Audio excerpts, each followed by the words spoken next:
Hi guys, ये जो आप अजीब सी चीज मेरे हाथ में देख रहे हो ना, ये एक रियल फोन है और मैं आपको स्ट्रेट इस फोन से रिकॉर्डेड वीडियो दिखाता हूँ। अब मैं 100% श्योर हूँ बहुत लोगों के माइंड में आ रहा होगा कि सच में एक फोन से ऐसी वीडियो रिकॉर्ड होती है। जब मैंने भी पहली बार ये वीडियो देखी थी ना, मैं भी शॉक था भाई कि अभी तो जो है Xiaomi 15 अल्ट्रा से हम इम्प्रेस हुए थे, या फिर यार Vivo X200 Pro अभी तो इम्प्रेस करके गया था।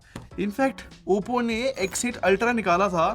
ये सारे फोन्स अभी के लिए कितने अच्छे कैमरा फोन्स थे। I mean, पिछले 2 महीने पहले तक भी ना मैं इमेजिन नहीं कर सकता था कि एक फोन कुछ ऐसी फोटोज खींच सकता है। फॉर रियल, ये जितनी भी फोटोज मैं दिखा रहा हूँ ये मैंने Vivo X200 अल्ट्रा से खींची है, और वो भी इस लेंस के साथ जो एक्सक्लूसिवली सिर्फ इस फोन के लिए लेंस बना है। और आपको पता है वीवो के वाइस प्रेसिडेंट ने इस फोन के बारे में स्टेटमेंट दी थी कि ये जो है ना एक स्मार्ट कैमरा है जिससे आप फोन भी मिला सकते हो। पहले तो मुझे समझ नहीं आया था कि ये क्या स्टेटमेंट दी है एक वाइस प्रेसिडेंट ने, बट अब इसको यूज करने के बाद मुझे सच में ऐसा लग रहा है कि एक स्मार्ट कैमरा ही तो है। जैसे कि हम DSLR के अंदर अलग अलग लेंसेज लगाते हैं खरीद के, मुझे लगता है भाई यही फ्यूचर होने वाला है स्मार्टफोन फोटोग्राफी का। सच में आप लोगों को बहुत सारी बातें बतानी है इस फोन के बारे में, इस लेंस के बारे में। स्टार्ट करने से पहले, मेरा नाम है संचित, चैनल का नाम है टेक बार। मैं आप लोग का टेक एक्सपीरियंस बेटर करना चाहता हूँ, तो बटन पे क्लिक कर लो, साथ में बेल आइकन जरूर प्रेस कर लेना। और अनबॉक्सिंग की बात करूँ तो 4 अलग अलग बॉक्सेस में फोन आया भाई, जहां पर 2025 में हमें चार्जर भी इंक्लूड नहीं करते। सोचो यहाँ पर इतनी सारी चीजें मिल रही है हमें। पहले तो फोन को रख देते हैं साइड में, यहाँ पर केस भी है, केबल भी है और 90 वोल्ट का चार्जर भी है। अब नेक्स्ट अगर ये वाला बॉक्स दिखाऊं तो यहाँ पर प्रॉपर गाइड मिलती है, और ये फोन का केस है जो कि बहुत इंपॉर्टेंट है। ये कैमरा रिंग है और ये केस फोन स्टैंड भी बन जाता है। इनफैक्ट यहीं पे एक प्रॉपर कैमरा ग्रिप मिलती है। ये शटर बटन है और ये पावर बैंक की तरह भी काम करता है, और ये कैमरा ग्रिप लगाना भी बहुत आसान है, ऐसे स्नैप हो जाता है। इनफैक्ट यहाँ लैनियार्ड मिलता है, और ये भी बॉक्स स्पेशल है क्योंकि यहाँ पर अलग अलग कैमरा रिंग्स मिलती है। अब पूरा फोन रेडी है, बस अब लेंस मिसिंग है जो कि इस वाले बॉक्स में मिलता है, और लेंस की पैकिंग भी फैंटास्टिक है। तो यहाँ पर ये ना लेंस अटैचमेंट मिलती है जो यहाँ पे लगेगी, ये लेंस को सपोर्ट देने के लिए। और अब स्टार को दिखाते हैं भाई, ये है एक्सटर्नल लेंस, और पेरिस्कोप लेंस से अटैच होके ये 8.7x ऑप्टिकल जूम देता है। और पता है लगाना बहुत आसान है, इसको बस ऐसे किया और लेंस को ऐसे इंस्टॉल कर दिया। अब ये पूरा सेटअप तैयार है। बाकी इस लास्ट बॉक्स के अंदर ना शोल्डर स्ट्रैप मिलती है इतनी बड़ी। फोटोग्राफर्स का पूरा ध्यान रखा है इस पूरी किट में। अब ऑब्वियसली इस फोन के कैमरे के बारे में हम बात करेंगे, बट कैमरे से पहले डिजाइन में सबको एक चीज तो अच्छे से दिख गई होगी अभी तक, इसका कैमरा मॉड्यूल। फॉर रियल, मैं इसके कैमरा मॉड्यूल के दम पे इस फोन को पूरे से होल्ड कर सकता हूँ। काफी क्रेजी था भाई ये देखना। मतलब इस पर्सपेक्टिव से सोचो, जहां पर सैमसंग जो है बहुत पतला फोन निकालने की कोशिश कर रहा है, वहां पर S25 Edge जो सैमसंग का पतला फोन आया है, उसके जितनी थिकनेस है इस कैमरा मॉड्यूल की, तो कितना डिफरेंट काम कर रही है दोनों कंपनियां। एक और रेफरेंस बताता हूँ, ये Xiaomi 15 अल्ट्रा है, मुझे इसका कैमरा मॉड्यूल बहुत बड़ा लगता था, बट अब इस X200 अल्ट्रा का कैमरा मॉड्यूल देखो। फोटोग्राफी वर्ल्ड में आप देखोगे ना, एक पैनकेक लेंस आता है, बिल्कुल वही लग रहा है इस फोन के अंदर। खैर कैमरा मॉड्यूल के अलावा इस फोन का डिजाइन एज एक्सपेक्टेड है, मतलब वही डुअल टोन फिनिश मिल रही है बैक पैनल में। पर आईफोन की तरह इस फोन में भी एक अलग से कैमरा कंट्रोल बटन मिल रहा है। फिर वीवो ने इसका नाम अलग रखा है, वी बटन बोल रहा है, बट आईफोन की तरह ये फिजिकल बटन नहीं है, ये कैपेसिटिव बटन है जो कि प्रेशर सेंसिटिव है। बाकी दूसरे फ्लैगशिप फोन्स की तरह IP69 रेटिंग और अच्छा फिंगरप्रिंट्स का इसमें मिलता है। और एकदम डायरेक्ट बात करूं ना, तो जो भी हम एक फ्लैगशिप फोन से एक्सपेक्ट करते हैं ना, बड़ी डिस्प्ले हो, इनफैक्ट रेजोल्यूशन भी क्वाड HD होना चाहिए, वो सब कुछ है इस फोन के अंदर। और कलर्स तो ऑब्वियसली डिस्प्ले के बहुत अच्छे हैं। इनफैक्ट ये सेम हाई एंड नंबर जो है इसकी बैटरी डिपार्टमेंट की भी है। 6000 mAh की बैटरी, 90 वॉट की वायर चार्जिंग और 40 वॉट की वायरलेस चार्जिंग, ये सब कुछ जो है ऑब्वियसली इस फोन में एक्सपेक्टेड है। बट सुपर कूल चीज पता है क्या है? जो मैंने आप लोग को केस दिखाया, लेंस दिखाया और फोन का प्राइस भी इंक्लूड कर दो, चाइना में फोन जो है 1,13,000 रुपए का सेल हो रहा है। और अब मैंने जितनी भी हाई एंड चीजें बताई अभी तक, लग रहा है ना तो कहीं जस्टिफाइड सब कुछ। और क्योंकि प्रोसेसर भी स्नैपड्रैगन 8 Elite बिल्कुल लेटेस्ट यूज करा है, तो यहाँ पर भी कोई कमी नहीं है।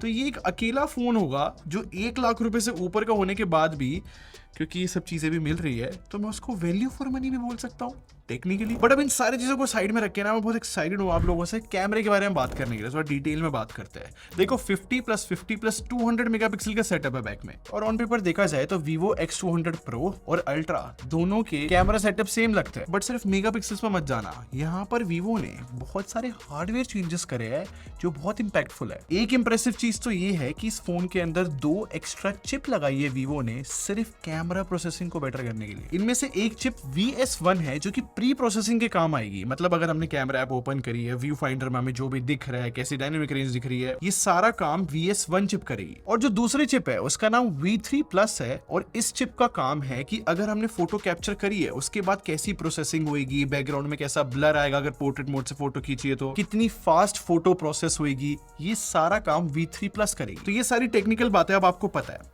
अब वन बाय वन सारे लेंसेज के बारे में बात करते हैं क्योंकि काफी कुछ है दिखाने को। जैसे कि सबसे पहले हम मेन कैमरे की बात करते हैं जो कि 50 मेगापिक्सल का है। अब यहाँ पर Vivo X200 Pro की तरह कैमरा सेंसर तो सेम है, लेकिन यहाँ पर लेंस डिफरेंट है।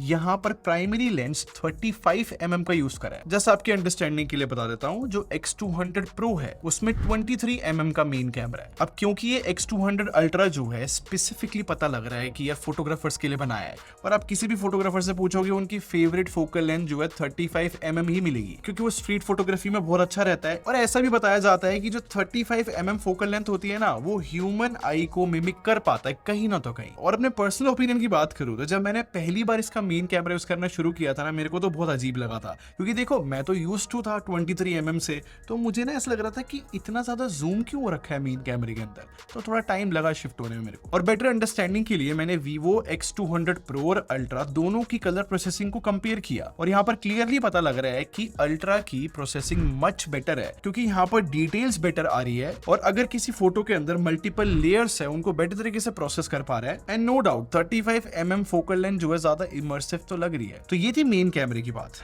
नेक्स्ट, अगर आपको याद हो जब Vivo X200 Pro आया था, इसके पेरिस्कोप लेंस की बहुत तारीफ हुई थी जो कि 200 मेगापिक्सल का था। अभी जो X200 Ultra है इसके अंदर भी सेम पेरिस्कोप लेंस यूज किया है 200 मेगापिक्सल का, बट Vivo ने इस पेरिस्कोप लेंसेज में भी ना कुछ चेंजेस करे हैं जो कि वैल्यूएबल बोले जाएंगे, जैसे कि एपर्चर थोड़ा बेटर करा है, और मोस्ट इंपोर्टेंटली स्टेबलाइजेशन इंप्रूव करी यार। और स्टेबलाइजेशन आना जरूरी भी था यार, मतलब जूम फोटोज खींचते समय ना हाथ स्टेबल रखना थोड़ा डिफिकल्ट रहता है। इनफैक्ट Vivo का तो ये भी कहना है कि पेरिस्कोप लेंस में डिस्टॉर्शन भी रिड्यूस करी है। अब ये पेरिस्कोप लेंस की सारी टेक्निकल चीजें जो है मैंने कंपेयर करने की कोशिश करी। मैंने प्रो से भी सेम फोटो खींची, अल्ट्रा से भी।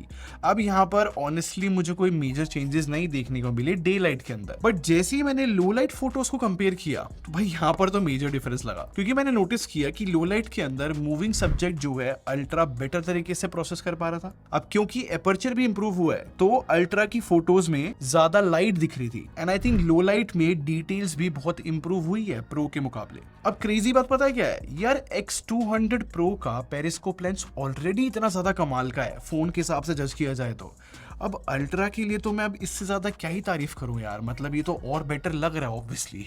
बट फिर मुझे एक मिसिंग पॉइंट मिल गया जहां पर Vivo ने जो है काम किया, बाकी और कोई कैमरा स्मार्टफोन एक लेंस पे ध्यान नहीं देता, वो है अल्ट्रा वाइड लेंस। आपने नोटिस करी है चीज कि मतलब कोई भी कैमरा फोन आता है ना, वो या फिर आप आईफोन की बात कर लो, सैमसंग की बात कर लो, अल्ट्रा वाइड में यूजुअली कम ही इंप्रूवमेंट्स हुई है। और यही चीज Vivo ने जो है X200 Ultra में फिक्स करी है। मेरे हिसाब से इस फोन के अंदर अब बेस्ट पेरिस्कोप के अलावा बेस्ट अल्ट्रा वाइड लेंस भी है। अब अल्ट्रा वाइड लेंस को बेस्ट पता है कैसे बनाया, इन्होंने बहुत अच्छा कैमरा सेंसर यूज किया अल्ट्रा वाइड लेंस के अंदर, जो कि है LYT-818। ये वही कैमरा सेंसर है जो इस फोन के मेन कैमरा में यूज हुआ है। इनफैक्ट Vivo ने इस अल्ट्रा वाइड लेंस के अंदर OIS भी डाला है, तो वो भी एक बहुत बड़ा इंपैक्ट ला रहा है। अब मैं फिर से सेम बात बोलूंगा, Vivo X200 Pro का अल्ट्रा वाइड लेंस इंप्रेसिव था, लेकिन अब जब X200 Ultra से कंपेयर कर रहे हैं ना, तो ऐसा लग रहा है कि भाई यार अल्ट्रा का तो अल्ट्रा वाइड लेंस कुछ ज्यादा ही बेटर है। क्योंकि अब खुद देखो, प्रो के मुकाबले इसका जो अल्ट्रा वाइड लेंस है और ज्यादा वाइड कर दिया है, डिटेल बहुत ज्यादा बढ़ा दी है, और सबसे इंपॉर्टेंट चीज कलर एक्यूरेसी यार कुछ ज्यादा ही इंप्रूव हुई है। अब देखो, हो सकता है कि Vivo X200 Pro के मुकाबले अल्ट्रा का आपको जो है अल्ट्रा वाइड लेंस थोड़े बहुत इंप्रूवमेंट्स के साथ लग रहा होगा, लेकिन ना बेटर अंडरस्टैंडिंग के लिए मैं Oppo और Xiaomi कंपैरिजन में दिखाता हूं। फिर से बोलूंगा, बहुत ही ज्यादा वाइड है Vivo का ultra wide lens. In fact Vivo ने इतनी कमाल की प्रोसेसिंग करी हुई है कि HDR का कोई कंपटीशन ही नहीं है। और सबसे क्रेजी बात तो ये है कि जैसी लो लाइट फोटोज में कंपेयर कर रहा था, Xiaomi और Oppo का अल्ट्रा वाइड लेंस बहुत बेकार लग रहा है Vivo X200 Ultra के कंपैरिजन में। तो ये सब कुछ देखने के बाद मैं सेफली बोल सकता हूं कि वर्ल्ड में बेस्ट अल्ट्रा वाइड लेंस अभी जो है Vivo X200 X200 अल्ट्रा में लगा हुआ है। अब एक और बहुत कूल चीज दिखी मेरे को, वेरिएबल जूम फ्लैश। बड़ी इंटरेस्टिंग तरीके से काम करती है ये फ्लैश। अब फोन देखता है कि हम कौन सी फोकल लेंथ पे फोटो खींच रहे हैं और उसके अकॉर्डिंग जो है फ्लैश को एडजस्ट करता है। इनफैक्ट इस फ्लैश को लेके वीवो का क्लेम ये है कि एक प्रोफेशनल फिल लाइट की तरह लुक देगा ये। अब वीवो के इस क्लेम को मैंने क्रॉस चेक किया, बाकी फोन्स की भी फ्लैश से मैंने फोटो खींची। सच में भाई वीवो की फ्लैश भी बढ़िया काम कर रही है। एंड आई थिंक मेरे हिसाब से लोग फ्लैश इसलिए यूज नहीं करते क्योंकि उससे बहुत अच्छी फोटोज नहीं आती कि, बट आगे चल के बाकी फोन्स में ऐसी फ्लैश आई ना तो शायद लोग यूज करें। अब क्योंकि ये वीवो का फोन है तो ऑब्वियसली भाई पोर्ट्रेट मोड बहुत अच्छा है, काफी अलग अलग बैकग्राउंड में ब्लर मिल जाते हैं। ये फोन भी जो है बहुत कलरफुल पोर्ट्रेट्स कैप्चर करता है जो कि सोशल मीडिया पे काफी लोगों को पसंद आती है। और इस फोन में भी best in class edge reduction मिलती है, नो डाउट। तो ये सारी तो नॉर्मल बातें थी। सच में बताओ ऐसी फोटोज को अब नॉर्मल बोलना पड़ रहा है सिर्फ और सिर्फ इस लेंस की वजह से। अब नॉर्मल लाइफ में तो कोई भी इस लेंस को टेस्ट नहीं कर सकता, इसीलिए मेरा टीम मेंबर जो है जू गया जिससे वो वाइल्ड लाइफ फोटोग्राफी थोड़ी बहुत कर सके। अब मैं पहले बता रहा हूँ बहुत लिमिटेड टाइम था और हम लोग दिल्ली में रहते हैं तो सिर्फ एक जू ही अवेलेबल था, बट स्टिल आई थिंक ये जो भी फोटोज आई है यार ये एक्स्ट्रा ऑर्डिनरी बोली जाएंगी सिंपली। और पिछले 4 दिनों से मेरे ऑफिस में एक गेम चल रहा है कि मैं वाटर मार्क हटा देता हूँ और फिर अपने टीम मेंबर से पूछता हूँ बताओ ये डीएसएलआर से फोटो कैप्चर हुई है या फिर एक फोन से। सारे लोगों को डीएसएलआर लगता है। एंड आई थिंक इस एक सेंटेंस ने बहुत कुछ एक्सप्लेन कर दिया हुआ कि भाई कितना पावरफुल है लेंस। स्टिल मुझे एक्सप्लेन करना हो तो मेरे हिसाब से इस लेंस का सबसे बड़ा फायदा जो है ना वो जो बैकग्राउंड में हमें नेचुरल ब्लर देखने को मिल रहा है जब हम क्लोजअप कैप्चर करते हैं यार, वो सिर्फ पॉसिबल था आज से पहले डीएसएलआर में जब अलग अलग लेंसेज लगाते थे ना तभी ये चीजें अचीव होती थी। पता हुआ आज ये सब कुछ फोन में हो रहा है। और दूसरी बात कितना अनबिलीवेबल है देखना कि 400 mm पे फोटो खींची है एक फोन से, स्टिल अब डिटेल देखना यार, मैं तो सच में मतलब बहुत इंप्रेस हो गया था ये देख के। अब 400 mm से ज्यादा भी हमने जूम कर देखा, वहां पर स्मूथनिंग आ जाती है, इतनी बेटर डिटेल नहीं रहती, बट स्टिल यार ये यूजेबल शॉट ही बोले जाएंगे। और इस लेंस को लेके ना मैंने एक यूट्यूब पे शॉट भी बनाई थी जहां पर मैंने अपने टीम मेंबर को एक चिप्स लेकर बहुत दूर भेज दिया था और इस लेंस से जूम कर मैंने फोन से फोटो खींची और टेक्स्ट एकदम विजिबल था जबकि बाकी फोन बिल्कुल भी इतनी अच्छी विजिबिलिटी नहीं ला पा रहे थे। और मेरे लिए ज्यादा एक्स्ट्रा ऑर्डिनरी चीज पता है क्या थी कि हाँ भाई फोटोज जो है जूम वाली हम बहुत सालों से देखते आ रहे हैं कि फोन जो है जूम कर सकते हैं एआई की हेल्प से, लेकिन यार एआई की हेल्प से इतनी अच्छी जूम वाली वीडियोस रिकॉर्ड नहीं कर सकते। ये इस लेंस का एक अनफेयर एडवांटेज रहेगा। मतलब कि इस वीडियो में देखो यार इतना जूम होने के बाद भी कितनी डिटेल आ रही है, या फिर क्लोजअप वीडियो रिकॉर्ड कर रहे हैं तो बैकग्राउंड में ब्लर आ रहा है। ये सब कुछ हम टीवी पे देखते थे कि बड़े बड़े लेंसेज की हेल्प से ऐसी वीडियो रिकॉर्ड होती है, आज इतने से फॉर्म फैक्टर में एक फोन रिकॉर्ड कर रहा है यार। खैर ये फोन जो है सारे लेंसेज से 4K 120 FPS शूट कर सकता है। और बेटर टेस्टिंग के लिए ना मैंने Vivo X200 Ultra और iPhone 16 Pro Max से सेम वीडियो रिकॉर्ड करी साइड बाय साइड, और सरप्राइजिंगली यहाँ पर Vivo ने बहुत अच्छा परफॉर्म कर दिया क्योंकि इस वीडियो में ओवरऑल कलर्स और स्किन टोन जो है Vivo में बेटर आ रही है। और वैसे बता दूं Vivo zoomed in इसलिए लग रहा है क्योंकि 35 mm डिफॉल्ट है ना वो। और फ्रंट कैमरे की बात करूं तो 50 मेगापिक्सल है और इन सेल्फीज को देखो यार कितनी ज्यादा अच्छी सेल्फीज आ रही है इस बार। इनफैक्ट स्किन टोन्स भी जो है ना इस बार ये वाइट नहीं कर रहा। ये बात इसलिए हाईलाइट कर रहा हूँ क्योंकि ये चाइनीज यूनिट है, चाइनीज यूनिट में यूजुअली वाइट स्किन टोन्स आ जाती है। अब इस फोन की सॉफ्टवेयर की बात करूं तो क्योंकि ये चाइनीज वेरिएंट है तो इसमें ओरिजिन ओएस मिलती है। अब मैं सेम बातें रिपीट नहीं करना चाहूंगा कि ये smooth UI and all, but मैं सिंपल सी बात बताता हूँ, मुझे कुछ फीचर्स बहुत इंटरेस्टिंग लगे। मतलब अगर हमने कोई फोटो कैप्चर करी है और उस फोटो के अंदर अगर हम वेदर चेंज करना चाहते हैं यार ये बहुत मस्त तरीके से काम करता है और बहुत रियलिस्टिक लगती है। मतलब ये आप स्नो वाली फोटो देख रहे हो या फिर ये जो पिंक ट्रीज ऐड कर दी है या फिर ऑटम, स्प्रिंग, विंटर, ये सारे अलग अलग वेदर्स कर देना वो भी इतनी एक्यूरेसी से, मेरे हिसाब से ये एआई का बहुत कमाल यूज है। और आपको आईफोन का फीचर पता है नेम ड्रॉप, जहां पर 2 आईफोन को टच करके कॉन्टेक्ट शेयर हो जाता है। अब वीवो का कहना है कि इस फोन में जो है हम आईफोन से अगर टच करते हैं तो फाइल शेयर कर सकते हैं। अब इस फोन के साथ मैंने दूसरे आईफोन को लेके फाइल शेयर करने की कोशिश करी बट ये फीचर अभी तो काम नहीं कर रहा है। बट इंटरनेट पे मैंने कुछ वीडियोस देखी है, फीचर काम तो करता है, शायद से चाइनीज यूनिट है तो शायद इसलिए काम नहीं कर रहा मेरे। बट हाँ अगर ये फीचर काम करेगा तो आई एम श्योर लोगों को पसंद आएगा। तो अब सारी टेस्टिंग को सम अप करके ना मैं आपको अपना बिल्कुल रॉ थॉट बताता हूँ जो कि मैं इस फोन को टेस्ट करते समय फील कर रहा था। एकदम क्लियर वर्ड्स में बताता हूँ, मेरे हिसाब से Vivo X200 Ultra जो है ना वर्ल्ड का बेस्ट कैमरा फोन है। और मुझे अगर आज स्मार्टफोन अवार्ड्स करने हो और मुझे बेस्ट फोन बताना हो कैमरे के अंदर, इस फोन के अलावा और कोई फिलहाल नहीं हो सकता। बट क्योंकि ये फोन जो है इंडिया में नहीं आएगा तो जो भी सेकंड बेस्ट होगा ना